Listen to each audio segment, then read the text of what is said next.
We're back, and this is episode 3 of the Dynamic Tora Podcast.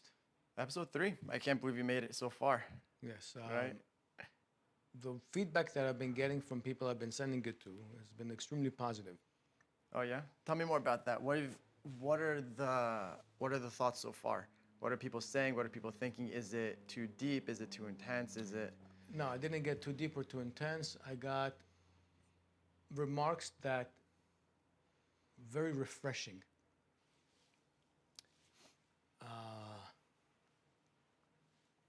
Very thought-provoking, very elaborate, very well-rounded. From pulling from so many different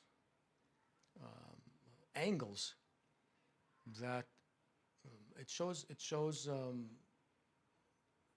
that the shita, the methodology, is all-encompassing as much as possible, which I think is unique. It's the way that I was taught by Chacham Furo Alav Shalom, and it puts things into light that are not common. It's not common. We've heard very often the same thing over and over again, and I think people want more, especially when people are quoting, for example, explanations from medieval times. We have to understand that those chachamim, those rabbis, are speaking through their own lens, within their own times and conditions, to the point where even, let's say, we're dealing with the 12, 13, 14, 1500s, which is medieval time, okay? Even when they're quoting, let's say, 1,000 years before them, 1,500 years before them, they're strictly interpreting it and viewing it from their lens, from their condition, their angle. It's not possible for us to be able to see things, understand things, based on people from the past. Especially us living today now, that within 100 years and less, the entire globe changed, but drastically. And the progress in every field you can imagine has, what do you say? I mean, it's on a completely different level. I'll give you an example. For thousands of years, very simple example. Literally thousands of years, the mode of transportation was a donkey, camels, Horses. horses. Not that common. We have to understand. Okay? Horses in general were used for military purposes, and only the ones who had access and they had the money to be able to purchase them. For example, Egypt did have horses. The Assyrians did have horses. Shlomo HaMelech had horses. But not every civilization and every society had horses. No. Okay? It was only those who had the means to be able to do it. Okay? And it was really used for military purposes. Horses were not used for things that had to do with transportation. Okay? For traveling. They weren't used for that purpose. Later on, fine, in the 17, 1800s, yes, here and there, but for example, a caravan of people, it wasn't through horses, as well as you had wagons. Okay, right. So wagons existed for, again, thousands of years. Look how long from, let's say, I don't know, 6,000 years ago, okay? All those different modes of transportation were used. A wagon, for example, okay? Was there any difference in wagons? Not really. Okay, so the wheel was a little bigger. Okay, so they had a little shaded area. Okay, but it's the same wagon. suddenly comes the engine. The engine is created, combustion. Okay, first steam. Okay, because you have trains, and within a short period of time, maybe about barely 100 years, suddenly you have the combustion engine, which produces the most rinky-dinky cars that we have pictures from the 1910s and 20s. Look at the cars now. Within 100 years, 100 years, not 1,000 years, not two-thirds, no, barely 100 years, the sophistication of the cars that we have today. There's no comparison at all with the car that was 100 years ago. None. But if I will take a wagon today, in India, in villages, that they use a wagon and a donkey, it's the same wagon they used 4,000 years ago. There's no big difference between the two. But look at the cars first, and look at now. Another example, the Wright brothers with the airplane. Sure. Okay? I don't think anybody in his right mind would be willing to go on one of those planes today. No way. But again, the Wright brothers is what? 1910s, very early 1900s, right? Look within 100 years. 100 years. What we produced. So the same thing with once electricity is able to be produced and honed, that changed everything. That changed, electricity, I thought it was for a while. Electricity is the thing that completely changed the equation of all civilizations in the world. Completely changed it. We're not living at all, in the same way that people lived 80 years ago. At all, we're not. You shut down the electric grid, you shut down civilization. Period. It's over. We're going really back to prehistoric times. We wouldn't know what to do with ourselves. We wouldn't know. We wouldn't know how to function. The same thing when it comes to human intelligence with thinking, with methodologies. It's just our brain, our mind works in the same way. So in the same way that people living in the 1500s and the 1200s and the 700s, whatever it is, even in the time of the Talmud and Mishnah back then, their view of life, okay, is strictly through their own lens. We have to really ground this really, really well to understand not only what they thought, how they thought, but why they thought that way. Today, right? Why should we be restricting ourselves to think or to try to conceive that we can think like they thought? No. We don't need to. We should definitely take in consideration, absolutely, their methodology, their philosophy of how they understood things, why they said the way they said, why did they use that type of language, all that, absolutely, and build on it. Take it to the next level, not next level, next levels. Okay? That's derasha. That's something we spoke about last week. That's derasha. That is exegesis. Exegesis, hermeneutics. The point of that methodology is supposed to not reinvent or not reinterpret, no, but generate more meaning, as a Chacham says. What else does this mean? What else can we extract out of it? Because if we're going to say that the Torah, as well as the entire universe, all of it is God's creation, how can we say that, I can only, God put a limit for me over here up until the, 1200s, that beyond that, we can't understand anything anymore from anything. This is absurd. That is not Yahadut. That's not Judaism. That used to be the Catholic faith. We don't subscribe to that. We move with the times, with the Torah. We move with the times with Halakha. And this is where I'm getting to that with today's class, by the way. Today's class is based on one particular theme in Parashat Naso, this week's Parasha. In particular, what? Nazir. The Nazarite person. Okay? It could be a man or a woman. Okay? What does the Torah say?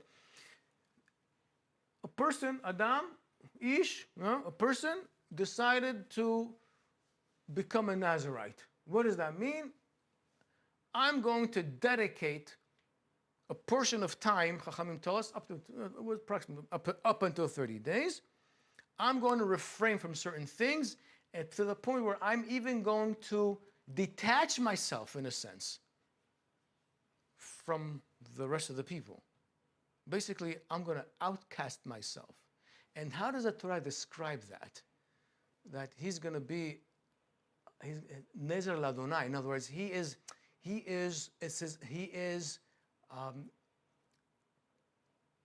changing his status,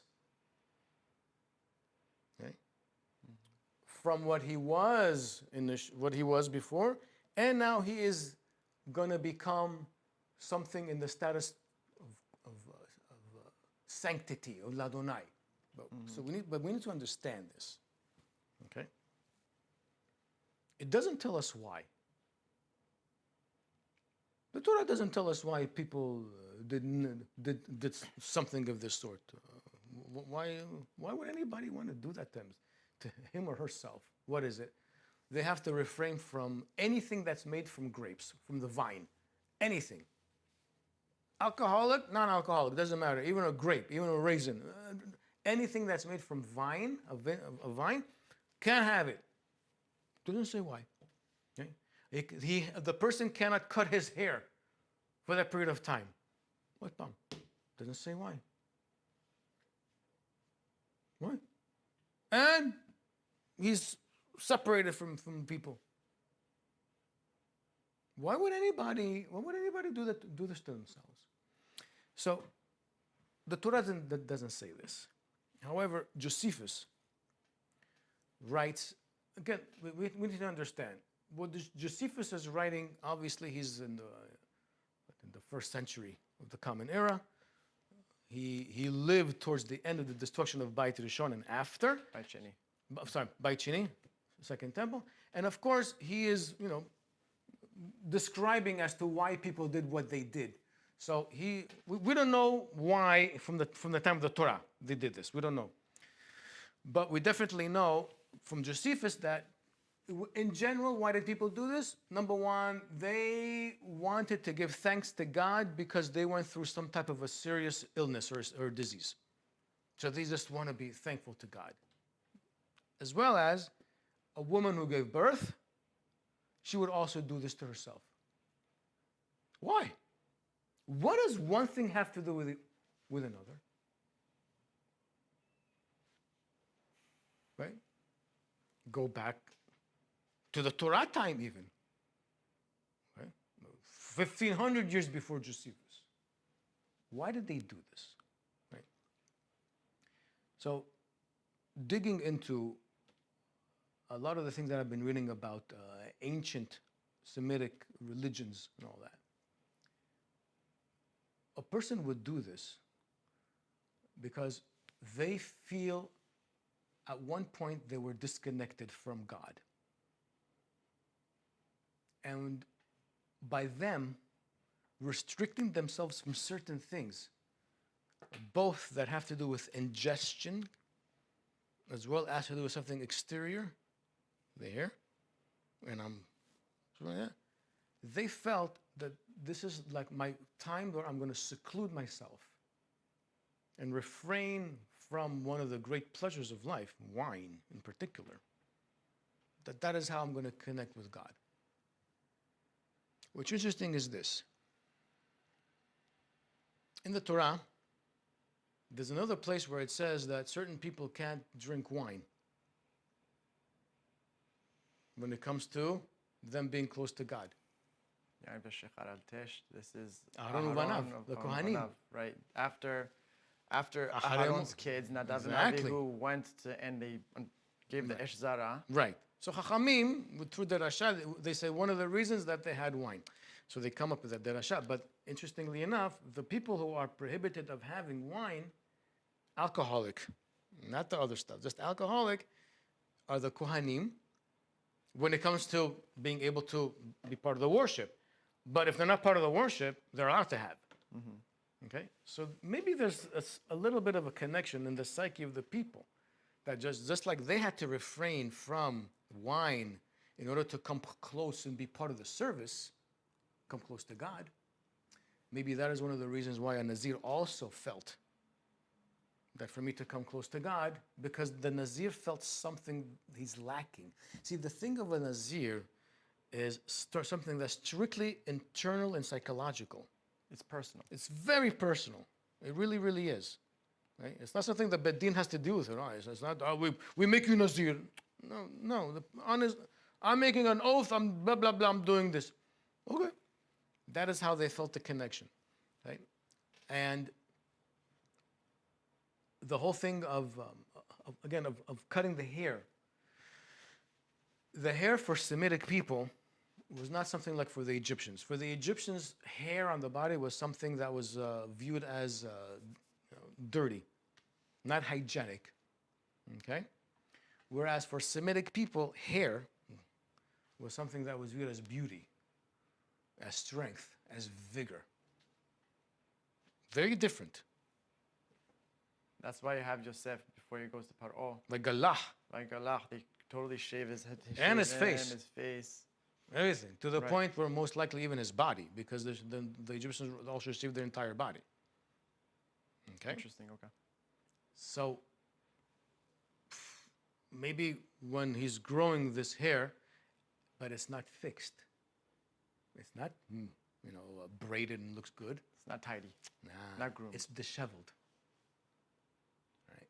And Sounds like an Avel, yeah. right? The Avel also has to wait 30 days before you can What's cut the his hair point of the also. Avel? Reflection. Now, if I'm having wine also, I can't properly reflect. I can't reflect on myself, what I'm going through.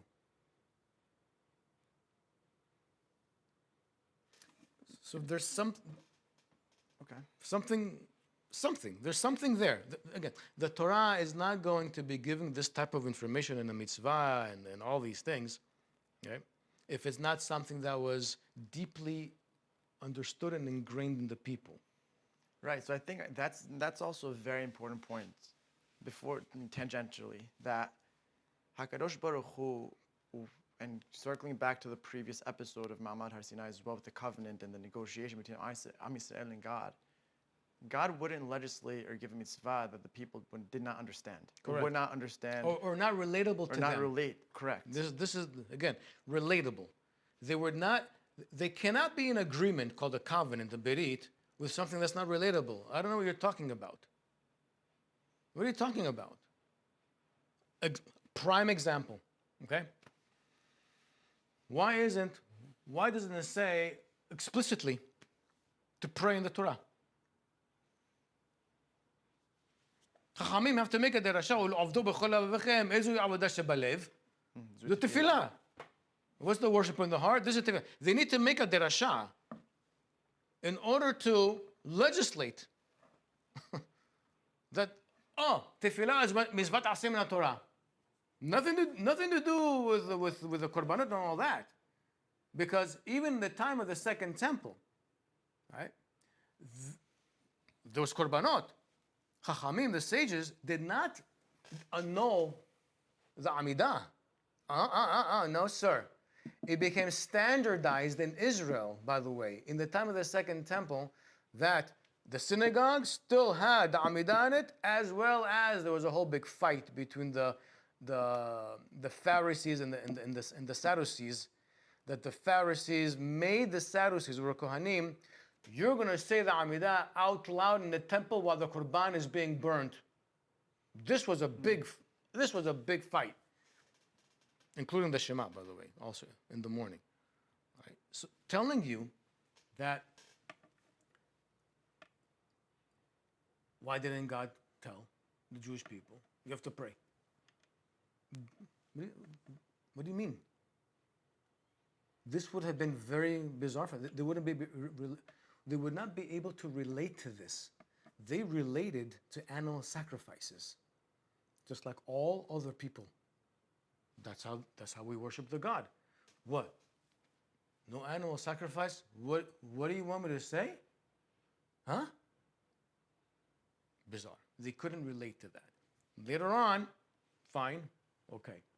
It became something that legislated as well as inculcated. Does it mean that the people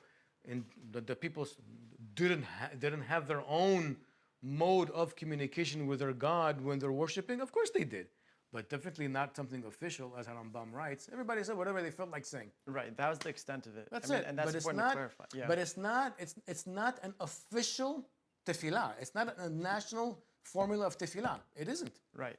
Harambam Whereas sacrifices is the national form of worship. Later on, tefillah became the national form of worship.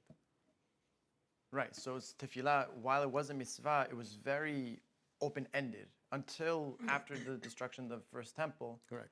Then Anshe Knesset Gedolah, when they came into power, following the Khurban, and then eventually with the construction of the second Beit HaMikdash, then they legislated the official formulated the official Amidah that we now see today. Yes, it developed More or less. Yes. The berachot, including the themes in the course.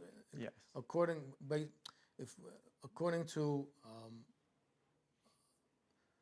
to information that we have,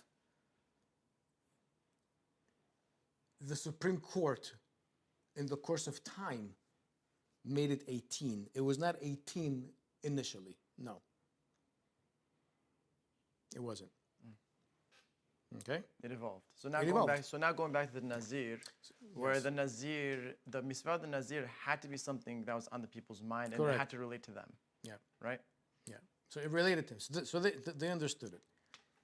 Okay? So, yes, the Nazir went through his or her own, internal satisfaction, internal peace. Right? In order for them to feel more connected with God as well as with themselves. And then after the period of time, as well as a Nazir can't mourn or can't touch a dead corpse, even his own parents, he can't. Okay? He or her can't. Okay, so there's the association of completely disassociating yourself, not only with the living, but even with the dead. And it's like taking parts from other areas of Yahadut and putting it in. So that's another part of Kehuna. For example, a Kohen can't touch a dead corpse. Yes, there's things here. There's similarities. Like remnants. There's similarities between them. And then when the thing is over, okay, be it that pitom, out of nowhere, he does have to deal with a dead corpse that out of nowhere, or as well as at the end of his or her period of time, the person now has to bring a korban hatat.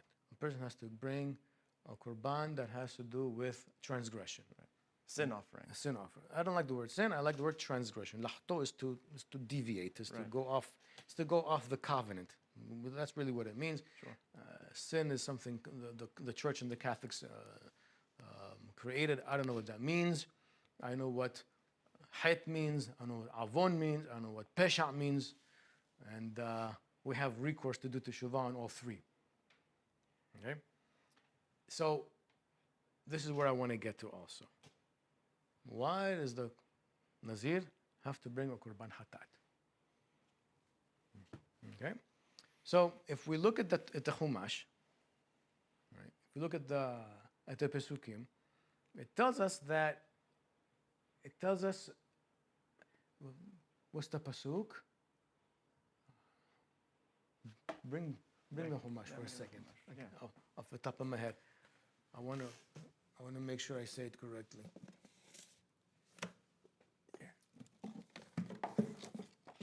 I'll bring you the extra big one. Yes, thank you. I forgot my glasses. No worries. Nazir, yain v'shechad amati ish v'iflo neder. Here.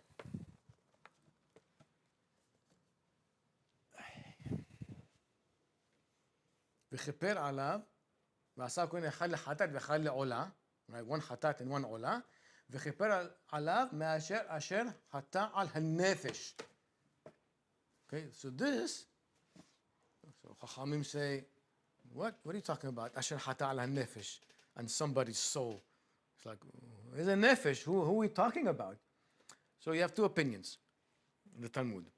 One says hata al hanefesh, that he didn't mourn for his relatives. If they died, he didn't mourn for them. Okay, but the other view, which is the latter view, and this the accepted view, by the way, hata al hanefesh, that he transgressed to himself, and his own nefesh. Okay, so what did he do wrong? He abstained from drinking wine. He abstained from physically taking care of himself and removing himself from Klal Yisrael. But in particular, he abstained from what was allowed for him to partake in. That's the hatat. Now, this is a very powerful point. When it comes to Yahadut, when it comes to Judaism, and this is the outlook of Judaism, Tanakh, Mishnah, Talmud, Rambam, Geonim, okay? Some, I would say most early medieval scholars, including Ashkenazic, okay? By the 1300s in Ashkenaz, 1300 in Ashkenaz, Hasidei Ashkenaz, things changed.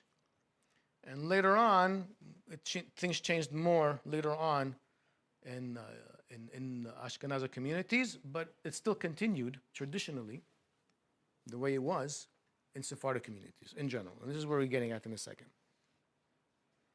What do they say? The philosophy is the following. The philosophy is that if I want to be connected with God, if I want to have a close relationship with God, I shouldn't think that I need to abstain from things that God told me not to abstain from. I need to only abstain from things that God told me to abstain from. Not only what the Torah says, but halakha. Halakha. Halakha is basically what? How do I fulfill the mitzvot? Ultimately, that's what halakha is.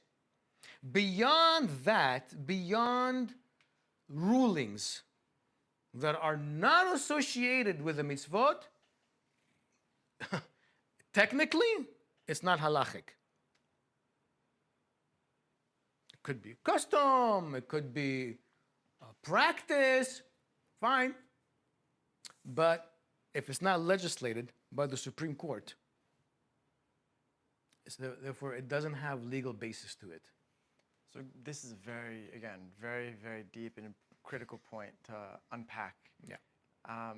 And I think it's pertinent to lay out the two major philosophies of understanding halakha and where halakha stopped, like you just mentioned, and why and how halakha unfolded and developed, and what each community's relationship was with Correct. the system itself. Correct. So I think it's very important to lay those two out to really show the difference in terms of how it then manifested in various communities as well. Correct. This is important. And there is a schism. There is. Okay. Traditional Sephardic, okay, halakha stems from the Talmud. That is the source. Period. That's it. Anything outside of that, call it local custom, minhag makom. Even you would have to say takana. Even some communities have their own takana for whatever reason, or even some communities have their own gezerah. A certain decree of prohibition because it was necessary to preserve something that the people were, being lax about. But that's not, by definition, halakha. Okay? So for the Sephardic tradition in general, Okay, exceptions, whatever. In general, halakha must stem from the Talmud. Okay, and it's basically the final rulings, the theoretical rulings of the Talmud. In general, the Talmud does not tell you the ruling. Okay? Those principles were transmitted orally from the Emoraim to the Geonim in Babylonia, same organic yeshivot they were, and eventually also disseminated orally, okay, throughout Iran, Iraq, Syria, Lebanon, the entire North Africa, as well as Spain, parts of France, and as well as in Germany. When I say Ashkenaz, I need to be very precise. Ashkenaz, up until the 1400s, did not include much of Eastern Europe. It didn't. That was really Ashkenaz. Okay? The authentic European communities was Germany, okay? As well as France, but central north France. Central south of France, like Provence and all that, had a more Sephardic flavor because they were closer to Spain. Okay? As well as they had some Italian influence. Okay? So later on, late 1500s, Ashkenaz pretty much, included, but still, you had Minhag Germania. I mean, this is, and they disassociated themselves. They said, no, you are those, we're not like you. And that's why even till today, you'll find within Ashkenazic Jewry, there is a stark difference between Jews who come from Poland and Jews who come from Germany. There is a difference, okay? Even in their mannerism. Okay. For Ashkenazic Jewry in general, yes, the halakha does come from the Talmud, in addition to rabbis of post-Talmudic. Yes. For example, Tosafot, the academies of the Tosafot, they viewed themselves as if they're an extension of the Moraim, to the point where they felt that they can even be part of the dialogue when it comes to Midrash Halakha, to reformulate the Midrash Halakha in order to substantiate a local custom that they have and to make it fit it in. That's their tradition. Sephardic communities, Sephardic Hamim, no. We extract the law from the text. We are not part of that conversation anymore. Why? Court is not in session. That's why. What are the reasons? Historical reason, Yarchei Kala, no more Yarchei Kala, no more the classes. The academies didn't have such distant jurisdiction. We're talking about thousands of miles away. It doesn't matter what the reason is. They said, up until this point, up until this period of time, it's over. Okay? So this is one of the main differences between the two. And the outlook also, due to the history of European Jewry, of what they went through, it explains why the outlook of medieval Jewry was very gloomy. And it began even before the Crusades, a little before the Crusades. When, particularly in the dark ages of Europe, which began in the 700s, their kehilot were very, very small. When we say a kehillah, when we say a Jewish community in Germany or in England, you're talking about a few hundred people, very small, right? It wasn't so pleasant to live among the Christians at that time. It was not. And because they had so much hatred and the blaming of the Jews, of the death of their Lord, and you have Easter, which was Easter was a festivity to go and get Jews, because they blamed us for his crucifixion and his death. So there was, and then the Crusades, from the late 1000s up until the mid 1300s, you had like 5. pogroms, miskenim, throwing them out. And they were expelled from England. I mean, so very gloomy. They had their own martyrs even. Martyrdom. Right. They have a beracha even. Yeah, Mekadesh Mo Barabim. Right. This is a very, very dark. To die on Kiddush Hashem. Kiddush Hashem. Right. They killed their own families and themselves, so they don't convert to them. They're not forcibly converting. They were burnt alive in synagogues. Miskini, no, they were in a horrible. It was a horrible. It was really horror. So their outlook, okay, is going to be very different than the Jews that were living under Islam. We didn't go through that. It was more open. Relatively speaking. It was. Yeah. We flourished. We understood each other. We understood the Goyim. We understood the Muslims well. We spoke their language. We had the same mindset. We were Middle Easterners. They're Middle Easterners. There was very little difference that you saw between a Muslim and a Jew. Their dress, they dressed the same. They spoke the same language. They ate the same food, the same type of food. They interacted. They mingled. They lived in the same neighborhoods. Right?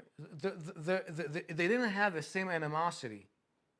Religious animosity, right? As with the Christians and the Catholics. There was political animosity, because Islam is about conquest. And Islam, as Muslims said, no problem, you can live here, no problem, as long as you're subjugated to us. Right, the dhimmi. Because it's political, it's not religious, nothing to do with that. Because they believe in Allah, we believe in Elohim. They believe in one God, we believe in one God. They don't do Avodah Zarah anymore. We don't do Avodah Zarah. There's, again, between Islam and Jewish law, there's a lot of similarities. Even their Halakha, a lot of similarities. So therefore, there was more common ground. Okay? So the outlook also was more open. We didn't feel as restricted. Okay? Which leads now to what we were talking about from before. Yeah.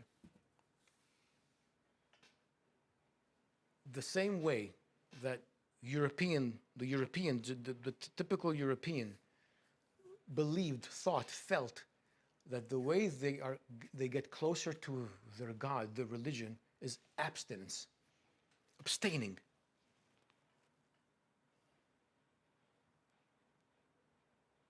That's how they become holy. Hence, their priests and nuns are sexually abstinent. They're not allowed to have relations. Meager, right? Even in the 10, 11, 12, 1300s, the garment they would wear was a very thick wool that was like not comfortable at all on purpose. In other words, they would be self-inflicting themselves. Say, this is how I get closer to my God. Okay? Sephardim, total opposite. We enjoy life. Okay? And it comes again from here. It comes again from what the Chachamim said. I'm going to read more about this. The way you come close to God, you want to have Kedusha, you're going to do it the way God tells you to do it. You're not going to reinvent what God says. Okay? And since, unfortunately, the Jews that were living in Europe were heavily influenced with how the non-Jews were living, they also took, later on, they did take that part of like abstinence. Not sexual, in a sense, but definitely abstinence and self-infliction even, that they would even, hit themselves and they would do no malkut on one another. They would roll in ice and snow. This is, with all due respect, why they did it, one thing, but this is not the way of the Torah. This is not how the Chachamim, the Talmud, tell us how we come close to God. This is so important to understand. That's why the Nazir has to bring a hatat. What? It's the big deal. So he didn't have anything that came from the vine. Whoop-de-doo. No. Hatat you're going to bring. Not only that, the reason why it's so descriptive as to what he cannot do is for the person not to come and invent more things of abstinence, that is how I'm going to be Kodesh L'Adonai.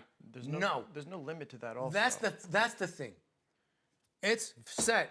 Up. God says, up to here, no more. God, see, we don't believe that God created us with this human body that has all these physical needs to be cruel to us. God is working with us to enjoy what we're allowed to enjoy, not abstinence. But I'd make the argument the other way also, that you can take pleasure and enjoying life to an extreme as well, which is hedonism. That's why you have mitzvot. Mitzvot are aseh velo ta'aseh. It's a balance. So it's asur mutar, tameh tahor. Yes, That's the extent of, yeah. and that's supposed to channel us in terms of how we're supposed to. And it's all halakha. Meaning, not chumrot. If the halakha says, this is allowed, this is not allowed. Don't go beyond not allowed. Don't extend the prohibition. You have no right to do this. You can't. Can you prohibit what was permitted? Because of circumstance? Yes, that's a gezerah. And then in general, that's a gezerah. Locally also. Because that was necessary, because the people were breaking the law. Because the people were lax. And in general, it was accepted by the people. We got the point. Were there some times that the Supreme Court made a gezerah and the people said, we ain't doing it? Yes, there was. Yeah, in the Mishnah it says it. Right. So I'm saying, so post-Talmudic, can a community, suppose they're going through a situation, and they're doing things that are totally permitted. Yes. Permitted from halakha even. Yes. Can the community or the leaders of the community say, because this is getting too far, the people are getting too lax with this permission, with what is permitted, we now need to rein it back and restrict. Yes, they're allowed to do as a community. If the community agrees, then they can do it to a point. They cannot say it's permanent. So it's temporary. Correct. Until however, that temporary is up to the community. Right. It can be 1,000 years of filo. Okay? Right, of course. But it's only if it's necessary and only if the community can handle it. This is also very important. A gezerah is not put on Am Yisrael unless we can handle it. Right, like you alluded to before, there were times when Chachamim would legislate or make a gezerah and try to spread it to the rest of the nation. Didn't they're work. like, no, this is just not working out for us. We're not going to do it. And then they had to rescind. Yeah. Shem and Goyim. Classic. Shem and Goyim. Yeah. Yeah. It was one of the things that the Chachamim gazru, one of the 18 things she gazru, with other things. When it came to the oil, I said, no. Sorry. So oil, they tried to make gezerah on. All right? No. Yeah. The bread of my non-Jewish neighbor, that stuck. But what's the exception? Commercial. The bread of a bakery and around the corner. If the ingredients are fine, Right. Commercially produced bread. Yes. Right. Halav Yisrael also. Halav Yisrael also. So to speak, right? There's room to work with. There is room to work with because, I'll tell you why there's room to work with, because Chachamim gave room to work with. The same thing with bread. Chachamim gave room to work with. Yain Nesach, there's no room to work with. Right. Right. There's no room to work with here. Okay? Even Setam Yenam, okay? That's a gezerah. There's no room to work with. Right. That's the thing. And so the point is that we can't take what Chachamim legislated and start making a whole mishkababel. If they gave us a pathway that we can use down the road, and many times they did, okay? Because they had foresight. They had foresight already in the time that they were living, since they were living in Israel mainly and in Bavel, and already there's conflict between the two, by the way. When it came to practices, there was conflict. What? Well, only there? We're living in Lebanon. We're living in Syria. We're living in northern Syria next to Turkey. We're living in Egypt. We're living in Yemen, in Arabia. We're going more west in North Africa. It's like what? The conditions are different in every place. That's why the Talmud, okay, that's why in the Talmud there is no official ruling.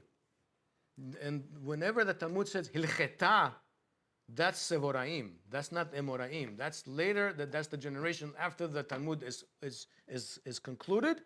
That the Sevoraim came on the side and they pay Hilcheta. The general practice is X or Y and Z. Later on, editors they stuck it in the actual text, but it's not part of the text.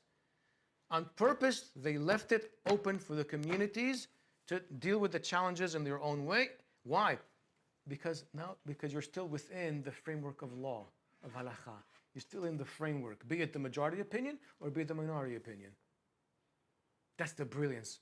Again, they had foresight. They were not Nevi'im, but they definitely had foresight of understanding how things are unfolding. Right? Which leads us again to this.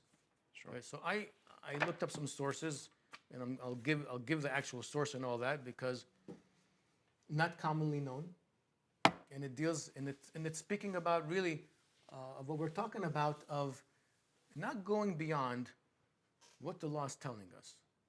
Don't go beyond. Because then you might be in violation of lotosif. You'll be in violation of a mitzvah, a prohibition in the Torah that says you can't add not only to what the Torah says, you can't add to what the Supreme Court says, by the way. It's a saying. Okay, so there's a question there. Because how can you not add and yet have so many different practices across all different communities and other communities? And we explained it. As long as it's within the theory of what Chachamim legislated, you're okay. You go beyond that, okay, or it has nothing to do with the theory. This is completely opposite. This is a total new invention. And then you're saying, you have to follow. You can't say that. You can't do that. Tell me it's a local custom. Don't tell me it's halakha.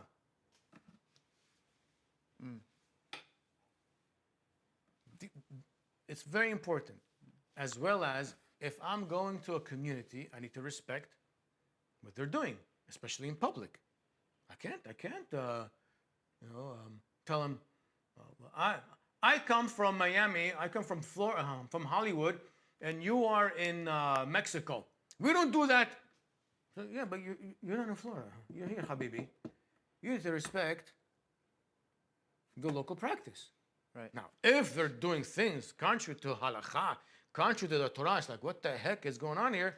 Then I'm out. I shouldn't stay there in the first place.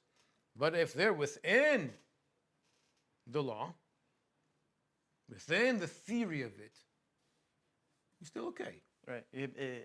That just reminded me of call it a personal example, that back in the day when we used to bike to Knis. Oh, Remember? We used to bike to Knis. It was far. We lived 20, 25 minutes away walking. So it was hot. I forget how old I was. I was maybe 10, 11, 12, 13, until maybe high school, 7th, 8th grade, 9th grade, maybe. And we used to bike, and we used to hide the bikes by Arapaho behind the wall over there, lock it. Yeah. But I think at a certain point, and the general practice of the community was not to bike. Correct. Right?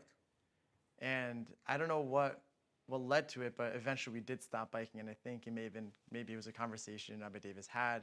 He had a conversation with me. Right. Yeah. That he asked just please to respect the community itself, and we don't bike in the community, so if you don't mind, just not biking as well. And So right. Yeah. It's a great example. It's a great example. It's a phenomenal example. Even though from the point of view of law, halakha, there's nothing halachic with this thing. Right, it's a she'ela. It's for sure a question that was dealt with. Correct. And Ashkenazic tradition in general is prohibited. said no, it is prohibited. And right? Sephardim said, in general, we say it's mutar. Right. Okay? Especially nowadays with the bikes that don't break down. Right. That the chain, the main thing is their chain. Right. Right? How often do people have bikes and their chain breaks? Very, very, very uncommon. Yeah. So therefore, even if you want to say that could happen, well, very often there's a principle in halakha or prohibit. If you want to introduce a prohibition, it has to be something that's probable. You can't make prohibitions that are unlikely to happen. Kal vachomer, more so, post-Talmudic.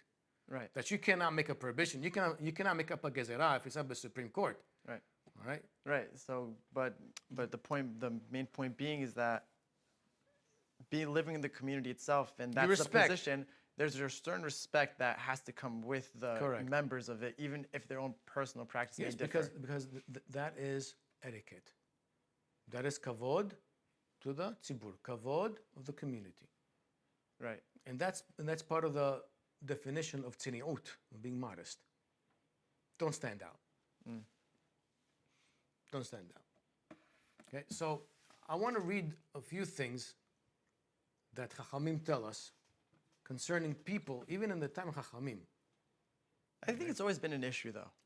It's always been around. It's always been a concern. It's always been and there are. It's human behavior. It's human behavior. I mean, going back to the Nazir question as well, there are Chachamim who speak praiseworthy of Nazirut, right? There are very few, Right. but there are some. But their opinion is not accepted. Accepted or not, it is still recorded, they do. and it is still preserved as a tradition that we have, They do. right? Yeah. So anyway, Yeah, they do. Whatever the reason is that some people want to do more because halakha is not enough for them, that's something I have to say is I think it's a lack of fundamentals of how the halakha system works in the first place. Okay, I also believe it's something that is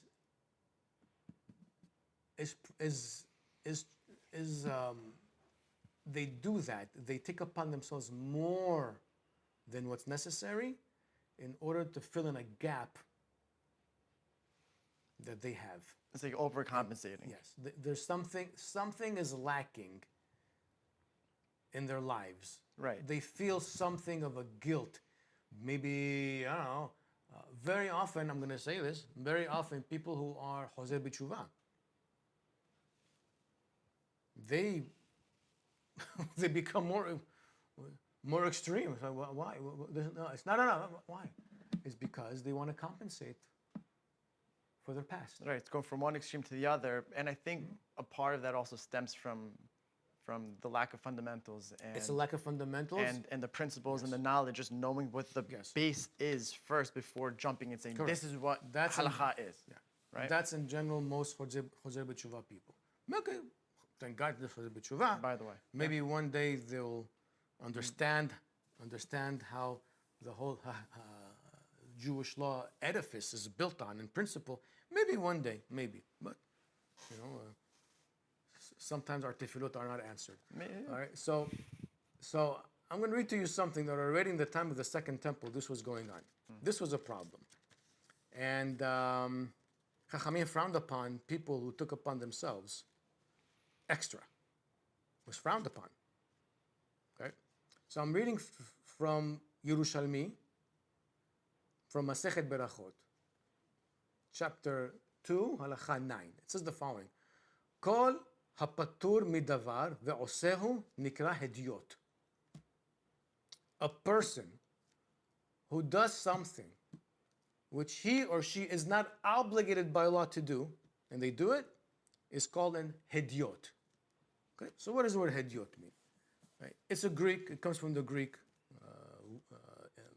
language, idiote, I believe it's called. And in general, that's a word that meant a commoner, a private citizen. It also could have meant someone who is ignorant or uneducated, okay? As well as it's used also as an insult as well as a derogatory term.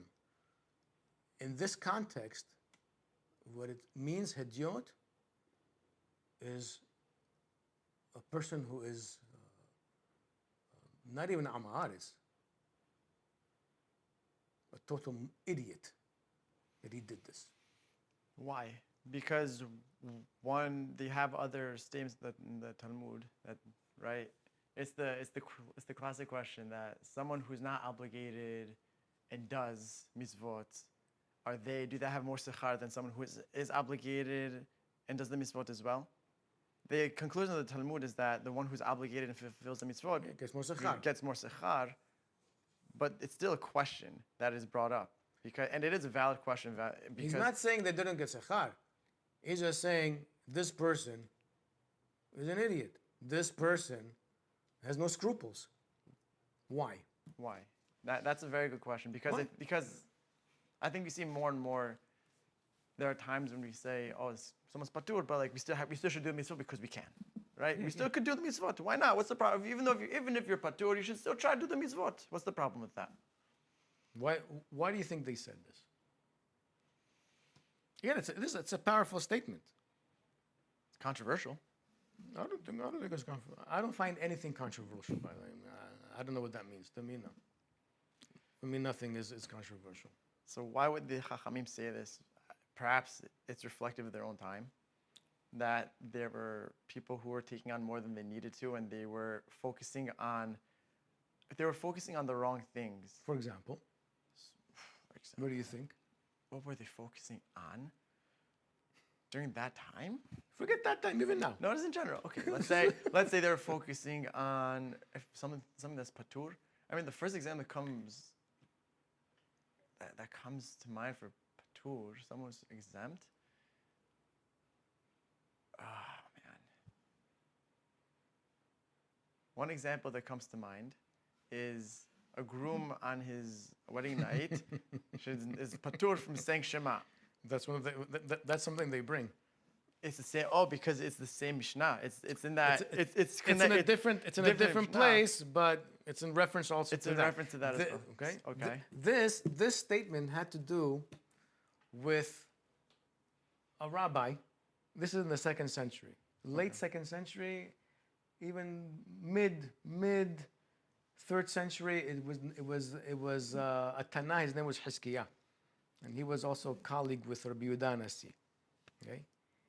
He said this because there was a rabbi, okay, that in the afternoon he started to eat his meal in the afternoon, and he didn't pray mincha. Okay. Okay. Okay. So, what does the Mishnah say? It says that if a person started a meal of mincha, he doesn't have to stop his meal and pray, finish the meal, and then pray. So, what did this Tana do? He stopped in the middle of a meal and he prayed. So okay. When Hiskiah the Tana heard that another Tana did this, he says, so he was criticizing him, telling him, what, don't you know what Halakha is? Why did you do that? So there's a whole debate. So what did the other colleagues take to Hiskiah? They said, no. He didn't do it to show off. He didn't do it out of arrogance and yohara. He didn't do it to say, oh, I'm holier than thou. Yeah. No, he just felt that maybe it was wrong that what he did, and he just prayed because he's really anav, he's sanua. They're trying to cover up the situation. They're giving you the benefit. Yeah, the kamzechut, right? So what does that tell you? It tells you that many people, commoners, okay, would do things to show off their religiosity on purpose. Meanwhile, often, okay, they neglected what they needed to do. Another example, a classic formula the Chachamim say in the Talmud. Okay, what do they say? They say, "Medakdekin be'echa umezalzelim b'kirat shema." Right. Right? Sure. They're very meticulous. Echa. There's no obligation to read echa. Nothing. There's zero obligation. There's no mitzvah to read echa. You don't have to read echa. There's no blessing to read echa. Oh, it's nice to read echa, but if you didn't read echa, you don't have to fulfill it. But they neglect kirat shema. Mizalzin kirat shema. Same. Today's no different. Today's no different. How many people we hear, right? I eat out. My home is kosher. I eat out. I don't eat pork, but I eat out. I eat out. Right? Comes Pesach. No קטניות, no rice, no this. Really? מזלזלים בכשר, מדקדקים בשטויות, קטניות. That? Really? That's what you're meticulous about? Nothing's changed. And there's more examples. The double standard. So go ahead. So this is it. We spoke about this last week. When it comes to human behavior and the human psyche, nothing's changed. Nothing's changed. We still have the same patterns of thinking. We still have ways of trying to chip away and then do certain things to make me feel good. I didn't chip anything away. No, you did. You violated the covenant. You violated the law. Don't think that if you're going to do something, you're patur, you're going to compensate what you did. No, you violated it. What are you doing? Again, it's a pattern. With all due respect, there's times to say Kiryat Shema. You have a period, you have a window, bizmana. There's time to say the Amidah, bizmana. You waking up at 10 o'clock, 10:30 in the morning on Shabbat, you're going to say, really?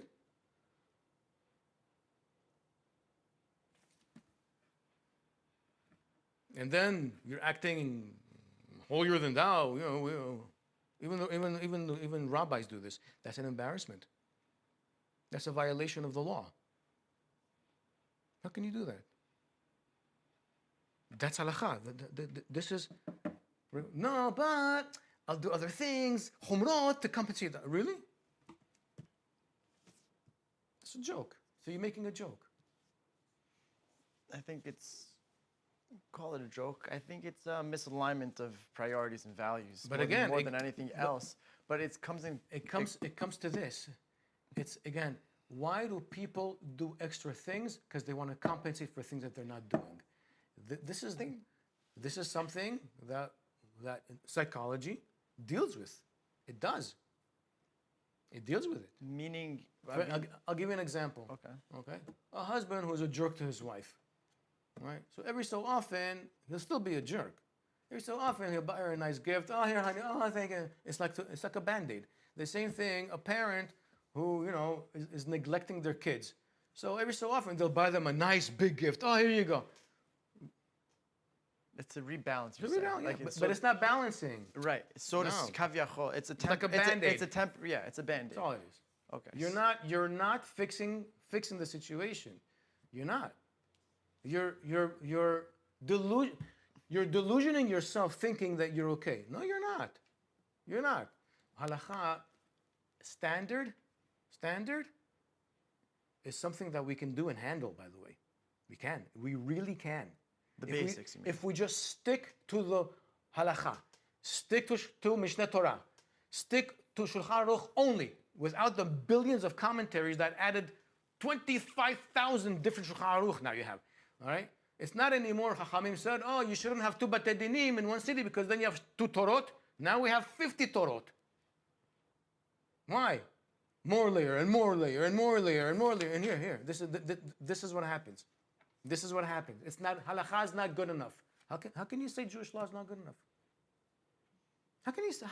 How dare we say that? If I'm saying halakha is not good enough, I'm violating the Torah itself. I'm saying Supreme Court, no good. Well, one would say 2,000 years, we haven't had one, so we need to compensate somehow. No, I'm not saying, no, but they're violating it. They're making things up. In kashrut nowadays, so many things are made up. What happened to noten ta'am? You're tasting it if it's good or not. What happened to batel b'shishim? No more. Why? Why is it that we got to pay 3 times, 4 times the price for certain things that cost a fraction? Oh, because it goes through a whole supervision thing. But why does it have to go through such a major process? I'm not talking about the meat particular. I'm talking about regular standard stuff. Why? Isn't there a principle in the Talmud that Chachamim say, Chachamim chasu al mamonam shel Yisrael? Chachamim always took in consideration the financial of Jewish people, with all due respect. Kosher organizations make life very easy, but definitely not chosim al mamonam. They're not so concerned about the financial welfare of Jewish people. That's out the window. And why always the majority of the kosher organizations always take the stricter view? Why? Why? Every time we do that, we divide. We're dividing our communities, we're dividing our people more and more and more. If you make halakha as is, and if there is a question of stringency or leniency for something new, do the leniency because you're still within the law. Guess what you did? You made it more inclusive for more people. I think it's one of the lines that you brought over there. So I'm going to get to that in a second. Right. Let me read you another quote. Sure. Yerushalmi, Nedarim, chapter 9, Halakha 1. Chachamim criticized people. And it wasn't a regular person. They criticized a Tana who did something extra. They told him, Lo dayecha ma she'asra Torah. Isn't it enough what the Torah prohibited you? Ela she'ata omer alecha devarim achirim. She'ata oser alecha devarim achirim. But you're prohibiting on yourself more things? Isn't it enough what the Torah told you don't do? Isn't it enough what Halakha said no? Well, it's not good enough for you? When we say halakha is not good enough for us, it's an insult. We're insulting our tradition. We're insulting our law. We're insulting our Bedina Gadol that for 40 generations from Moshe until Rav Asher. We're insulting it. We're basically saying halakha is not good enough. That's what we're doing. Why is that? Why? Why is Shulchan Aruch not good enough? Why? With the Rama. Okay. It's not good enough? No, we need 500 years of zillions and interpretations and commentaries and more and layers and layers and layers of, at the end of the day, we don't know what the halakha is anymore. So how do we know what the halakha is? Yeah, I'm just saying. Right, no, but if you learn following that line. If you learn Shulchan Aruch as is, you learn Harambam as is, you learn the Bet Yosef as is, you know what the halakha is. But very often, what do people do? They follow what everyone is following, right? Or, right, they're reading everything around it and saying, now this is what halakha is. No, I don't think so. And why are you taking the stringent opinion usually? Why? It feels more religious. That's the thing. Holier than thou. People want to feel good about themselves, yeah? Let me read you another one. By the way, Harambam quotes in Hilchot De'ot, chapter 3:1. He's quoting this. By the way, he's big on this. Mm-hmm. Let me read for you Mishnah Sota, chapter 3, Halakha 3. It says, "What is a Hasid Shoteh?" Right? A Hasid Shoteh is a foolish, pious person. Mm-hmm. What do you mean? How can you be a Hasid and a Shoteh? In other words, you are a shoteh through your hasidut. You think you're being hasid, you think you're doing more, but you're a fool. So I think it's important to define what a hasid is according to Chachamim. Yeah. Okay. In general, a hasid is a person that does more than what's required for another human being. Lifnim mishurat hadin. To another human being, to another person. From the word hesed. I cannot do hesed to God. No. I can always do hesed to another person, another human being. Beyond the justice, tzedek, I can do more for another human. So what about Hasidim Rishonim that would take an hour of their time before getting to Amidah? Yes. Who were they? In general, we believe that they were the Hashmonaim, the Maccabim. What did they do? They went out of the way to protect Am Yisrael. They put their lives on the line. That's Hesed. And they were also Kohanim. Okay, those were the Hasidim Rishonim. Okay. Later on, you have Hasidei Ashkenaz, late 11, 12, 1300s. It's not what Hasidim Rishonim were. They lived a life of abstention a lot. They were very much into mysticism. humrot, a lot, like self afflictions on them. Stringencies. Okay. Sure. Later on, the 70s, the Hasidic movement, in contrast to the traditional Ashkenazic world, that they went out of the way to introduce and educate the common villagers, the common people of Eastern Europe about Moria Hadut, because unfortunately they were very, very ignorant, both in not only in the education but also in the practice. So, they went out of the way to be pious or to take care of other Jewish people. Right? That's pretty much the world, as well as they also took the element of asceticism from the Kabbalah and also from Chazei Ashkenaz, that they, a lot of things of abstention and that type of a lifestyle. Right. So Hasid Shoteh. So going back to it now. So you're being. So what is a Hasid Shoteh? Here, I'll read you what Harambam writes in the Mishnah, in his commentary. He says, a Hasid Shoteh hahagzama bezehirut. A person who is overly meticulous, being careful, right? Ubadikduk ad shenim'as be'aynei bnei adam. Right? A person that is so stringent and careful and meticulous that to the point where people can't even stand him. So just in case. I think this has to do with a psychological situation of a person who is always living in anxiety and fear. It's a state of paranoia. Therefore, I need more restrictions and prohibitions. I don't know. So they're always living in a state of, again, anxiety. And this is something that I've read when it comes to Christian Europe, Catholic Europe, since they always lived in fear. Because that is how the church controlled the people. Constant fear, damnation, spirits, ghosts, demons, devil, hell, always fear.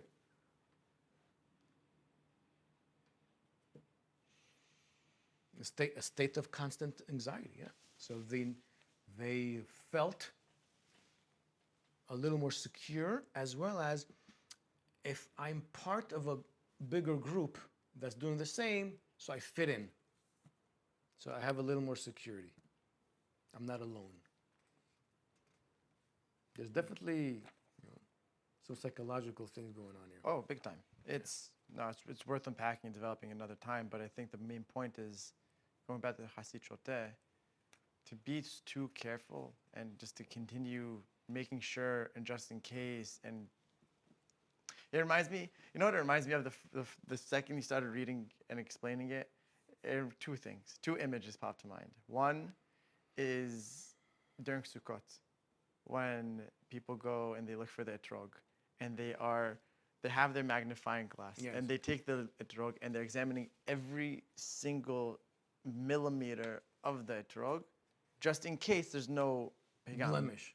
But the halakha Doesn't say that. there's no requirement. So some might say, oh, it's hidur mitzvah. But hidur mitzvah is not related to the etrog, it's related to hadassim. Correct. To add hadassim onto the lulav, not the etrog. Right? That's the first image that comes to mind. The second image that comes to mind is Pesach. And the amount of matzah one has to eat on Pesach. So before Pesach, everyone's measuring. It's the same conversation every year. Measuring how much of the shmura matzah do we need to eat in order to fulfill our obligation. And you're measuring, and you have your weight, and water displacement, and you this. And on the night itself, you're stuffing your face matzah just to make sure you got all of the shitot, from Shulchan Aruch to Hazon Ish, whose shitot and understanding of measurements are so different from one another. But you have to make sure that you did the Hazon Ish just in case. All right, here. Yeah. What's the psychology? Just in case I didn't fulfill it, what's going to happen to me? Right. What if? No. So think.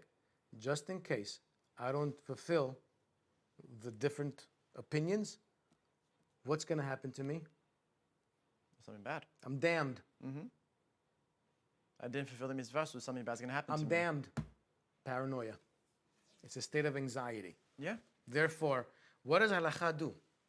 Again, this is one of the main factors that Jewish law. What does halakha do? Here's the ruling. Here's what you need to fulfill, not beyond it. Don't go beyond. Don't go less, but don't go beyond. You do not need to live in a state of fear anymore. Right. It's like Ani Adonai Rofe'echa. Yeah, Right? yeah. Right. The same thing with the Torah. The same the Torah. It's the same Same concept. thing. Here's what God is expecting from us. Here is God's will on display. Don't mess around with it. Don't deviate, don't play around with it. Lo tasunu davar. Don't make things up. Don't. Just follow the playbook. Is it? You messed around with it? Good luck. There's consequences to that. Not only that, you will always live in a state of terror and fear. Because how can you be sure? What human is sure of himself? Well, human is sure of himself. Well, human that's sure of himself is one who has core values and principles that they live by. By who? By from God. However, we should never be sure of ourselves when we make things up, since we're always fluid. We're influenced, be it easily influenced. Sometimes we're inspired by others to be influenced. Sometimes temptation influences us. Definitely, usually we're influenced if there's some self-gratification. So if we're living under a covenant with God, as well as here's the halakha from A to Z. Just learn, just ask, just have conversation. Whatever it is, educate oneself. You know what to do. Therefore, I'm sure that I'm doing what I'm supposed to fulfill according to my tradition and law. Okay? I'm definitely not sure of myself as a human being. That's a different story. Because none of us know for sure how we're going to react to different situations. Nobody. That's foolish. We're sure to die. That we can be sure of. We're sure to fail. That can be sure of. But how sure am I how I'm going to behave? And be put in situations of, for sure I'm going to react that way. Oh, no. Chachamim tell us, Mishneh tells us, Kohelet tells us, honest thinkers and philosophers tell us, no. Take it easy. Yeah. Take it easy. One of the last things I want to read to you. Look at this statement in Yerushalmi Kiddushin, chapter 4, Halakha 12. And this statement, when Harambam introduces it in his Shemona Perakim, introduction to Pirkei Avot, he says a few words before he goes, this is one of the most wondrous statements I've ever read. Listen to this. Atid Adam liten din v'cheshbon al kol ma she'ra'ata eino v'lo achal. In the future, right, when a person dies, a person is going to have to give an accounting to God, right, for everything that he saw and didn't partake in. That is a powerful statement. God wants us to enjoy the world that he gave us. Tov me'od. God created everything good, beneficial for us. He also gave us a law, a Torah, with parameters in order for us not to become like beasts, as well as appreciate what it is that we're partaking in the pleasures that are allowed. God says, I want you to. I want you to enjoy this earth. I want you to, have a pleasant life. The pleasures and here he's talking about the physical. Enjoy it. And if you didn't, God's going to ask, why didn't you enjoy the beautiful pleasures that I gave you? What, it wasn't good enough for you? Really? This is Yerushalmi. This is Talmud. This is the outlook and the philosophy of the Chachamim. The few exceptions, that's the exceptions. The general is exactly that. וירא אלוהים את כל אשר עשה והנה טוב מאוד. The Avot had a wonderful life. Our forefathers, wonderful life. They didn't abstain from things that didn't have to. Another point of this. In Jewish law, the system of halakha is something called positive law, very similar to American law and standard law in general, but more like America. What is positive law? Basically, is that whatever was legislated by the magistrate, by the court, that's the law. That's it. If there is no legislation about it, it's automatically allowed. Halakha is the same. The Torah is the same. If the Torah and Halakha do not say it's prohibited, by default it's allowed. Another point, a person who says this is allowed, a person who says this is prohibited, who has to back up their position? Based on what you're saying, the one who says it's prohibited. The one who says it's prohibited. If it's not, if there's no law that prohibits, the person who claims it's prohibited, he needs to bring evidence, judicial evidence, right? Persuasive judicial evidence, to be more precise, to say why it's prohibited. The one who says it's allowed doesn't have to say one word. That's halakha. This is so important to understand this. And you know, this is the Talmud. This was an oral tradition. Do you know who says this explicitly? In the Teshuvah? In the late 1200s? The Rishba. Rabbi Shalom ben Adret. Which we did think, oh, really? Yes? Really? No, he was a great legal mind. He did, yes. Forget certain elements, but on the legality, yeah, he understood it. Absolutely. So whatever is not legislated in law. So it's an open question. It's a toss-up. It's a new situation. So situation. More often than not, if at all, it's always going to be a new situation that's going to come up that's not covered by the law. So Yes. if someone says asur, someone says mutar, the one who says asur and prohibited, prove it. Tell me why. The one who says mutar, He doesn't have to say anything. he doesn't have to say anything. Nothing. I mean, I understand. Because by default, it doesn't say it's prohibited. So what's an example? What's an example of that then? Because I think it can be taken very far in our day and age with all the technology that we have. Maybe it's a good thing. It More can than be. More than this. So and to back it up, the last thing that you mentioned before, the last thing. Right? Right? So there's a principle in the Talmud, Masechet Berachot, that when you have situations of a question prohibited or allowed, the Chachamim prefer allowed. Right. Allow it. Stringent or Permissible? Permissible. Again, why? Why? It's not that they were, let's just shoot in the air anything we want. No. You bring more people into the fold of halakha. That's why. When you start prohibiting more than that's allowed, you start to cut and divide. And we see this today more than ever. More than ever we see this today. And there are two camps of chachamim. There really are. From the past 200 years, easy, 200 years. You have chachamim that approached modernity, dealt with modernity, saw where it's going, saw technology and saying, this is not stopping. This is only going to get way more. Mm-hmm.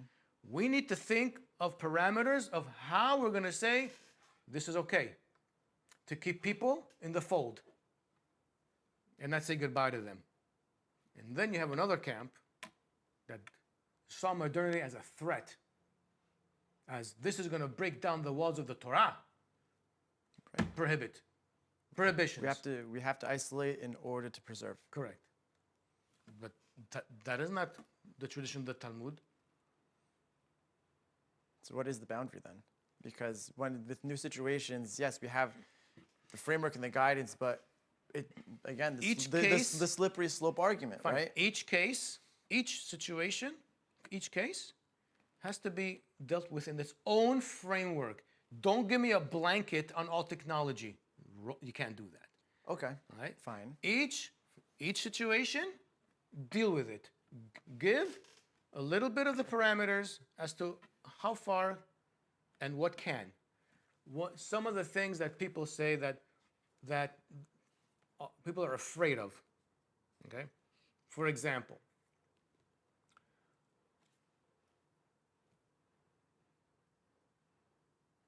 the opinion, for example, when it comes to electricity on Yom Tov. Great example. It's a hot topic. Yeah. Right? Sure. Forget about the technicality of it. I don't care about that right now. I'm looking at it from the philosophical outlook. Right? The rabbis who were very concerned about it prohibited it.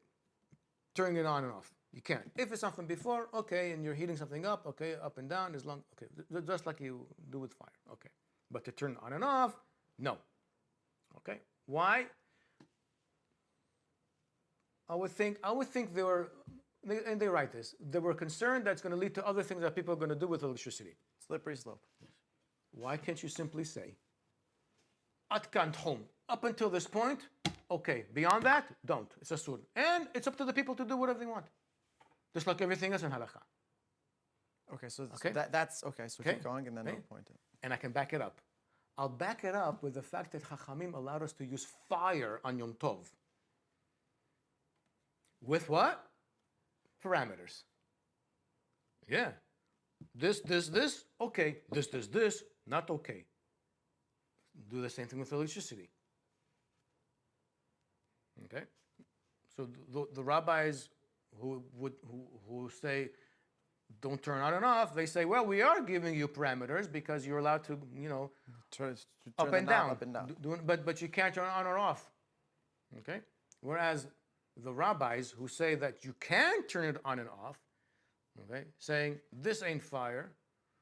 Number two, you're not creating anything new. If anything, you're simply opening up a channel for it to flow through. And number three, you're not exerting any energy that's like you're starting a fire from scratch, which is the main reason why Chachamim said you can't start a fire, because you're taking away from Simchat Yom Tov. You're not going to enjoy the holiday. You're going to be very concerned with the fire, and you're not going to enjoy it. Now with this electricity, so that's why the rabbis who said it's allowed, they gave those reasons why it's allowed. Now, the other rabbis who prohibit say, if we're going to let them do that, then people are going to start doing it on Shabbat. If that's the case, then Chachamim, the Talmud, would have never allowed fire in Yom Tov. Why were they concerned that the people are not going to be using on Shabbat the fire? Why is it that you're making up a situation that they weren't concerned about in the Talmud? You can't do that. They're taking the position that it's a tendency of ours to You can't do that. to run with the thing that's permitted as much as we can, because it's allowed. So why can't I just continue the chain? You can't do that. You're not the Supreme Court. You can't make So up a that's the gezerah. difference. Plus, this is not equivalent to fire. It ain't. Plus, if Chachamim were not concerned, then why are you so concerned? We don't. You don't trust the Jewish people. I think that's a very important point. And that is one. And that is one of the, I would say, main reasons and issues of those two camps.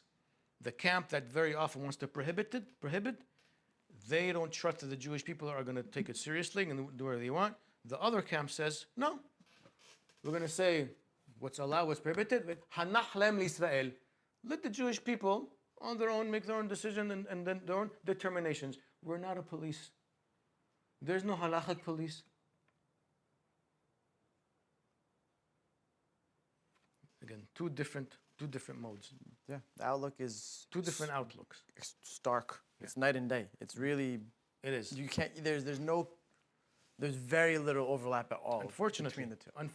Unfortunately, and it's dividing us more and more and more. Right. And unfortunately, the camp that is more restrictive and prohibited is dominating. It has enormous power, and the other side is dwindling down, both in Ashkenazic and Sephardic. I mean, both. Well, the stringent side has one thing on their side, which is, and we alluded to this before as well. They have one thing on their side that is so powerful, It's one word. Fear. Fear. Yeah, they instill I think fear. Yeah. that's if you do this, you're kofir. If you do that, you're Go on, yeah. apikoros. Yeah. If you do this, then you're not Mutlumat, for halakha. no, If you that- don't follow this guy, then do this. If you don't follow him, then who says who is the gadol, blah, blah, blah, blah, blah, then therefore you're not good enough. So you have to follow him to be good enough. Yeah. How that just, again, The funny thing is that you don't get any of that jargon in the Talmud, which is fascinating. it's ironic. You It's don't- ironic. You don't get it. It's nowhere to be found. That thinking, that methodology is nowhere to be found. Yeah, it's Which is fascinating. It's fascinating, but I think going back to what we were saying before, and then we'll summarize what we discussed. It really comes down to foundations, principles, and really strengthening those. And unfortunately, it seems like the foundations and principles that we have from the Talmud, from our tradition, are disregarded for something, either disregarded or they're not known. or they're unknown. Unfortunately, and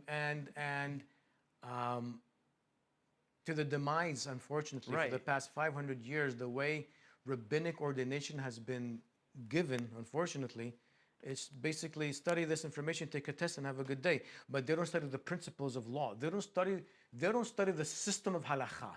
They don't. That's key. And then you have, rabbis. Again, they're learned. I'm not saying they're not. Coming up with rulings or pesakim and all that, and you're reading it seriously, critically, and you're saying, this doesn't jive with the basic principles of how Jewish law is functioning. They disregarded a bunch of principles. They're making things up that they're not allowed to. With all the respect, they're not allowed to.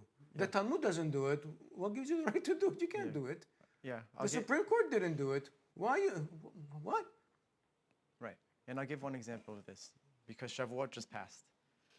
Call it a little controversy, where question came up for when we could start minyan on Erev Shavuot. Oh, classic. Classic, but I think this really It's a good example. encapsulates the whole premise and the whole principle of making things up and how far it can go, right? The argument is that on Shavuot specifically, one cannot pray or should not pray Arvit or recite Kiddush or do any sort of activities for the holiday of Shavuot until Seta Kochavim, until 3 stars come out. The reason being that we have to wait, as it says in the Torah, says in the Torah, Shevat Shabbatot Temimot tiyena, right? Seven. It has to be 7 full weeks. Full weeks. Yes. For you to then be able to partake in the holiday. That is a custom or a practice that's developed over the past little while. And the question is, if a minyan decides to pray earlier, or if one wants to recite Kiddush earlier, may they do so. Now, there's no mention of this in the Talmud. No. No mention of this in Harambam. No Geonim, no Harambam, no Geonim, Rashi, no Tosafot. Rashi, no Tosafot. Not the Rosh, Not the Rosh even. not the Tur. This is a Haronim. It's a misreading, with all due respect, not to disrespect the rabbis. It's a misreading. These are two completely different categories. When the Torah says that you should count 7 full weeks, this is strictly speaking about the grain that was brought to the Beit HaMikdash as Hadash, in order for them to partake in eating it. That's it. It has nothing to do with the holiday of Shavuot at all. Shavuot is the end of that. You cannot bring Hadash then. You can't. It's disassociated it. Okay? And Shavuot is Hagabikurim, if anything. It's the first fruits. Great. So that is strictly agricultural. As well as Vesafarta. I'm counting. Great. I counted 49.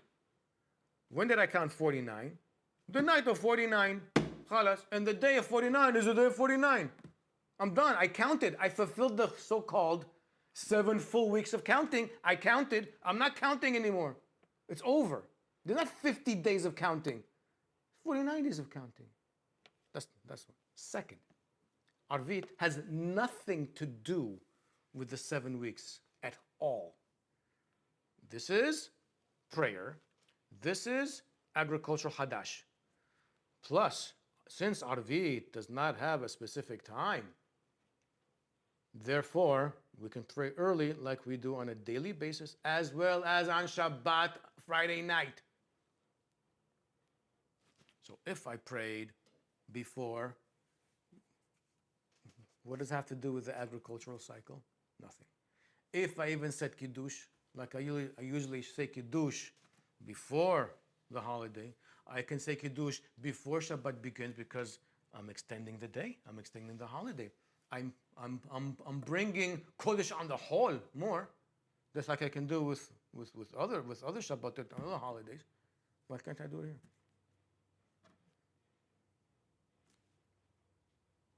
Having an honest conversation about it is very difficult with people who think in a fanatical way.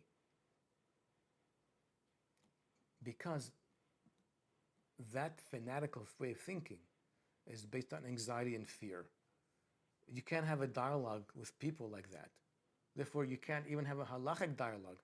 And I'm telling you this after over 30-something years of me interacting with certain people that you can't talk to them when it comes to halakha. You can't. An open conversation. We're not saying burn the Torah. No. We're coming to say, why is this methodology thinking this way, and this methodology thinking this way, and this one this way? And let's see who makes more legal sense. Let's take away all the marketing of these rabbis. Let's simply look what they write and the methodology. And whoever gives a better legal argument with sincerity will say, you know what?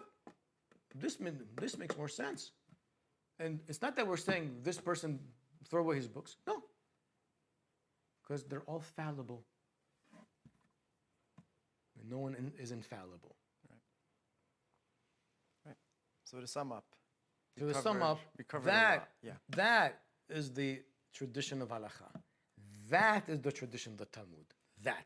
Right. The way we ended it, really, that is the proper tradition of how we're supposed to approach halakha, Jewish law, be it from the Talmud as well as post-Talmudic.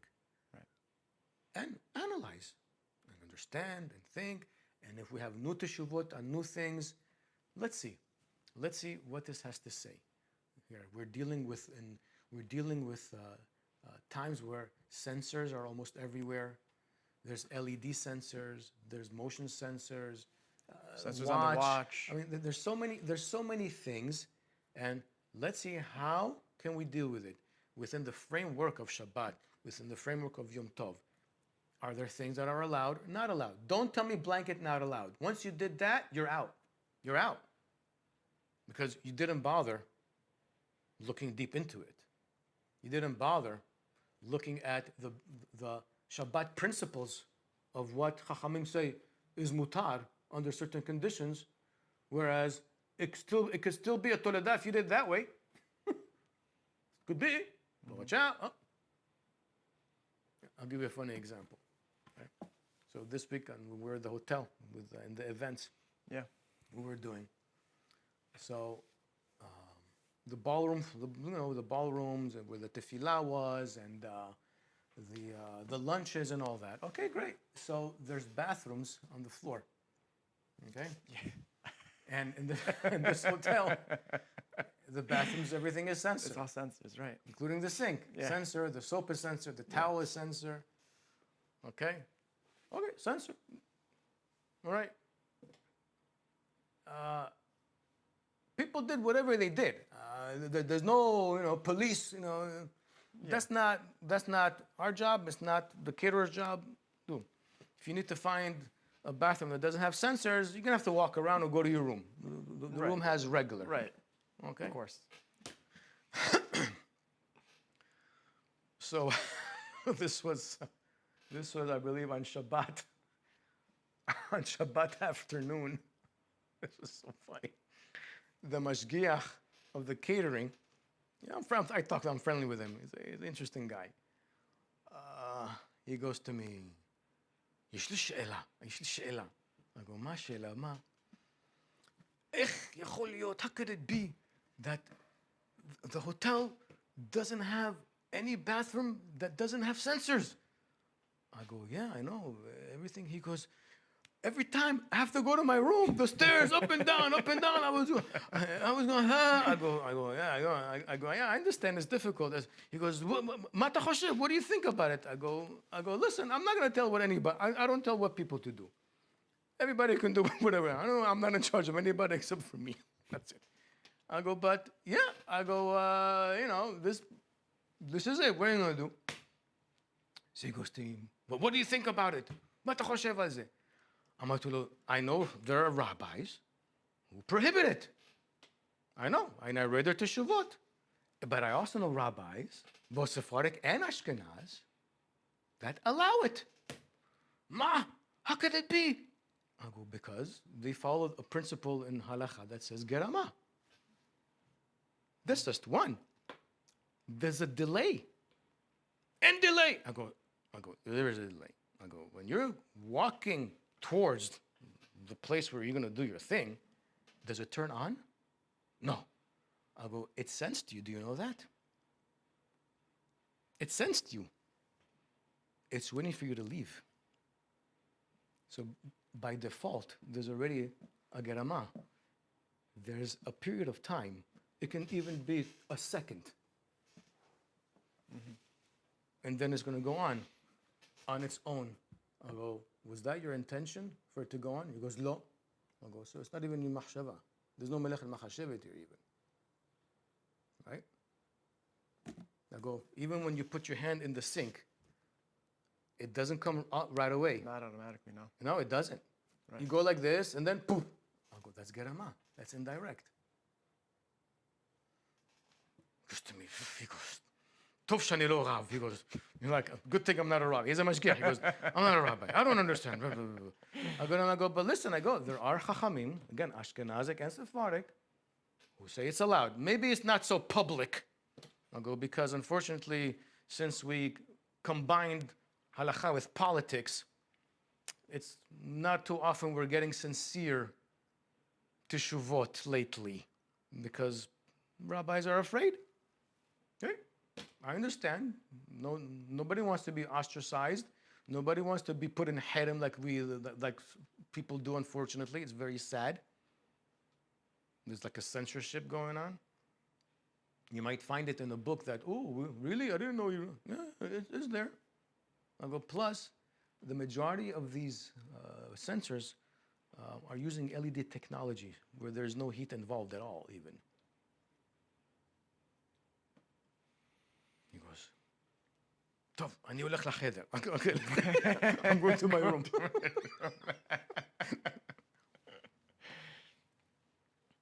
Yeah, it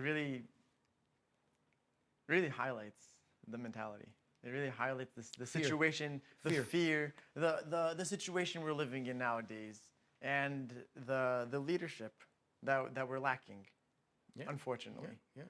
And was as consensus. Consensus, yeah. Consensus. This is a big problem. Yeah. This is I think one of the biggest problems is that there's no real consensus anymore. Right. Halakha unfortunately has become a duel, and like chivalry. No, right. That's not it. It's not a duel. It's not a contest. It's not who can outsmart who. Right. No, it's supposed to be. Very often, it's not even the one who makes more sense anymore. No. It's the one who has more. Who's the bigger stick? Bigger stick and bigger and bigger followers who make the person, whoever it is like he's untouchable, he's infallible. Again, but once it gets to that, no, you're out. I'm sorry, you're out. Right. You're out. Right. That is not the tradition of the Talmud, of Halakha, of the Torah. That's not. It's definitely not the tradition of Sephardic Chachamim. Yeah. Definitely not. We always respected our Chachamim, but we never considered them infallible. When Chacham was wrong in a mistake, he was corrected in a nice way by the heads of the Kehillah, in a very nice way. Yes. And that's why the Chacham was very careful. Whatever he did in his home, he didn't tell anybody. That's interesting. Okay. Oh. So if he did something On his own, that's his problem. If he took a personal stringency on his own, he didn't share it. No.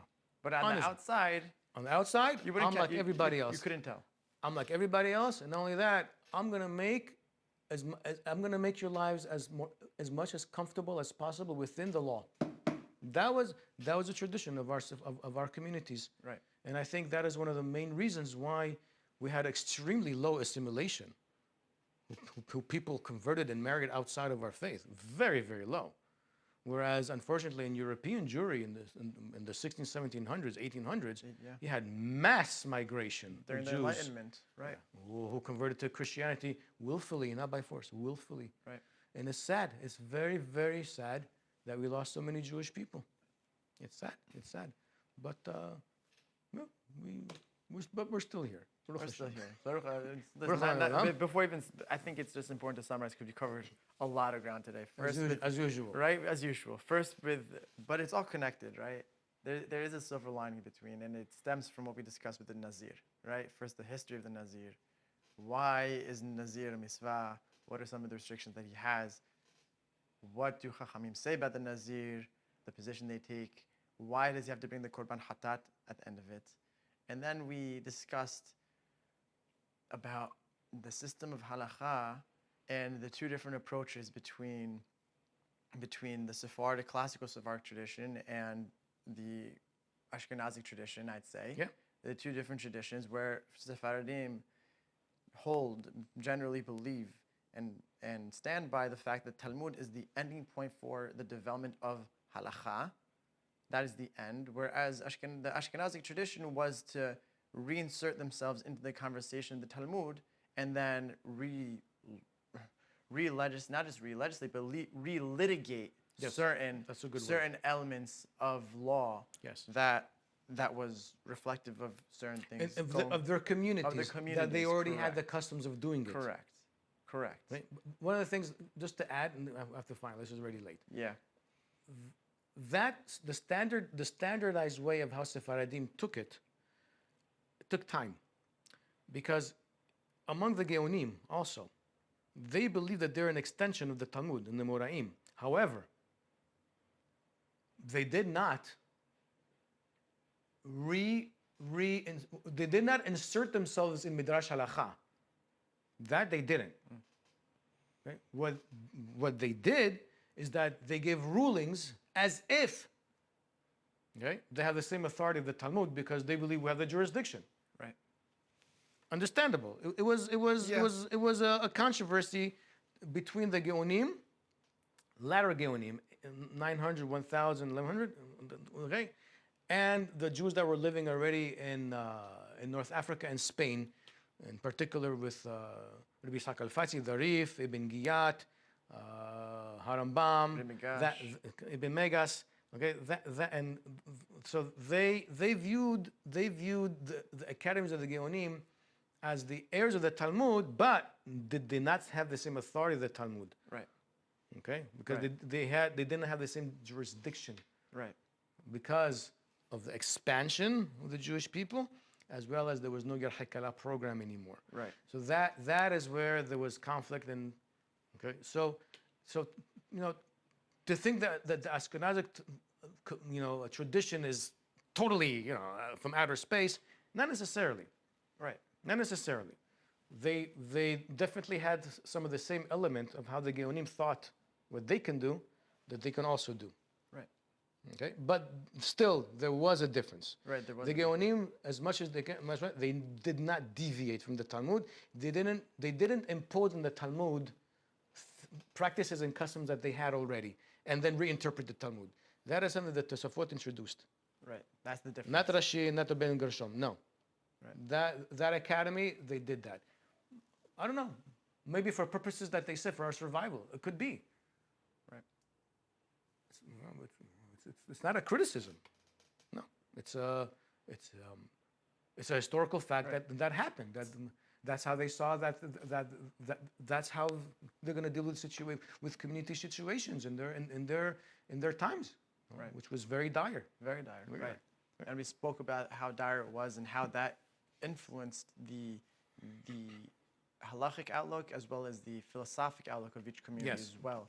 And how that then impacted how we view halakha and what our approach to the world should be, which is according to what we discussed in the classical Sephardic tradition, which is God gave us the world to enjoy from. Yes. Enjoy it within the parameters of halakha. Yes. Don't stray beyond it. Don't go above it. And when you find that balance of equilibrium of following halakha within itself, then you'll be able to really pave that path for yourself And enjoy life. And enjoy life. And not feel guilty that you enjoy life. Right. Like some people feel guilty. Right, and which we brought and we showed certain statements from Chachamim where they're critical of those who believe that they should take on more is better. That more No. is better when they or not just more is better, but stringent is better, but rather they take a position of, kohad et radif, taking a lenient position It's preferred. is preferred, right? Another thing, there's another saying. Kol musif goreya. Anyone who adds to the Torah or halakha is taking away from it. Right. So again, there's a lot of these, Tidbits. little tidbits and phrases, which are really principles. They're not light. These are Right. fundamentals that when we approach halakha, when a posek is writing, for example, a responsa, Yeah. has to have all those principles, the underlining of his responsa, and not make up things. No. That's why it's important to know what is the framework of the system that I'm working with. Don't go beyond it. Right. Right. And I think that really sums it up. So on that note, I think we have a lot more to talk about next time. Maybe we'll delve into the system of halakha. Maybe not. It might be future. It might be some future episodes where we do a whole series on what the system of halakha is, where it stems, where it has its authority from, what it's based off of, and by doing so, I think we'll get deeper into understanding the foundations and principles of Judaism, and we can continue living a dynamic and a meaningful Jewish life in our modern day and age. So Absolutely. with that, Baruch Adonai Le'olam. Amen. Amen ve'amen. Chazak u'baruch. Halak Baruch. Well done.